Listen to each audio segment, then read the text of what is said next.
Okay, here's a quick tutorial on how to get started with a Zoom video conferencing. Remember, Zoom is a public chat conference, so you're going to use this for short, synchronous opportunities where you're just trying to get some questions, some Q&A, some checking on with students about where they are in the learning process. So Zoom temporarily is giving all teachers a premium account, even though you sign up with a basic account. So you go to zoom.us, you sign up with your regular school login, and you have two options to create a meeting. You can either, one, create a meeting right here from zoom.us, or you can download the Zoom app and then go right in here and click New Meeting or Schedule a Meeting. So let's do it from the web browser first. I click on, I can host a meeting right here, host meeting with video off or with video on. So I'll say with video on. I'm going to go ahead and click Start from Browser so you can see that. And then it automatically just launches that meeting right there, right? So that's one way to start a meeting, real quick, easy. You don't even have to schedule it. You just have to click Start a Meeting and you're done. If you want to schedule a meeting for later, you just go ahead and click Schedule Meeting. You go down and give it a name. So let's say I was talking about maybe English 10, put my last name, my subject, period 2, talk about our book clubs. I give it a time and a date. I give it a duration. Don't use recurring meeting. You definitely want to always generate automatically. You also want to, if you want to, you can require a meeting password if you want to make sure that no one that might share this link can get in without the password. You'll want to start you with the video on. Participant, you can make it off or on. Let it be their choice. Audio, you always want both. Meeting options, it's always great to mute participants upon entry. This allows you to kind of get control of the space before everybody starts talking. I would not enable join before host because you don't want students in there chatting before you're in there. And then if you want to, you can put them all in a waiting room and let them access as you approve them one by one. You can also record the meeting automatically on your computer. This is really helpful because not all students are going to have access to join your meeting. So you can then post this meeting on your Edmodo or your Google Classroom page or on your school resources like on Padlet or on your school webpage. Then you save your meeting and you're good. So that same option is over here on the app. Again, you can do new meeting to start one. And again, you can also just hit schedule meeting and it pops up a little bit different, but all the same features right there. Okay. So once you're in a meeting and everything is good, so let's just go ahead and start this meeting here for giggles. Actually, I want to go ahead and do it from this spot right here. I'm going to host a meeting with video on. I'm going to start it from my web browser just so I can show it from that perspective. I can join my video with that. It prompts me all these little prompts.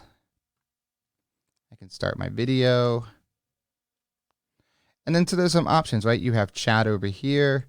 It pulls up the chat with everybody in it.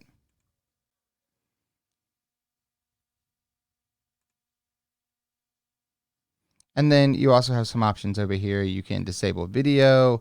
You can manage participants, which means you can mute all of them in the room, which is really helpful when you're trying to get control and say something. You can just quickly mute them all. And then you can leave meeting and you want to end meeting and you want to end meeting for all. Okay. So that's a really simple way just to start the meeting. Again, you have both options, both on the website and on here.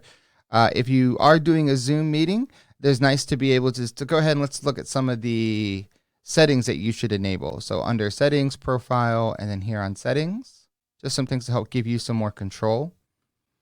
Again, you can start a meeting with your video on. You don't want to use your personal meeting ID if possible. Again, you want to mute participants upon entry. That's a great, always do that. You can always unmute them. They can also raise their hand and then you can unmute them. You probably do not want to allow, so you can allow chat or not allow chat. That's up to you, but you definitely do not want to allow private chat so they can send private chats during the meeting to each other. I would also not allow file transfer if you're doing this with students. You don't know what files they might share in a peer-to-peer environment. For screen sharing, you want to make it so that only the host can screen share. You've heard about Zoom bombing, and that is where students will upload an inappropriate picture or video and then share it with the whole class, and then you have to scramble to try to stop it. You can choose whether or not you want to leave the whiteboard on or off. Closed captioning is sometimes optional. Virtual background, it's really cute to put a virtual background there. Again, you know your students, but if you feel like your students might upload an inappropriate virtual background, then you would want to turn this off. I would not turn on attention tracking because that's a way to almost like put a cookie on the student's device that allows you to kind of track what they're doing, what websites they're going to.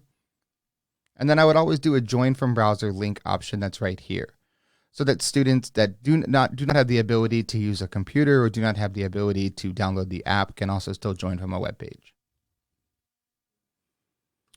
Everything else is probably right up in there, and that's all good to go. Again, if you're doing a Zoom meeting, the recommendation is that you go to the hub and you use the communication tab. And when you've created a meeting and you've scheduled it and you have all this information right here and you've saved your invite, you share that invite to the students and the parents so that the parents have been informed that you'll be doing a video call at a certain day and time. And then also they have the option to join that meeting if they would like as parents, or they have the option if they do not want their child to participate. Their child doesn't, they can tell their child not to participate, and then they can watch the video later when you post it to say Edmodo or Google Classroom. Okay, and that's a quick tutorial of setting up your Zoom meeting.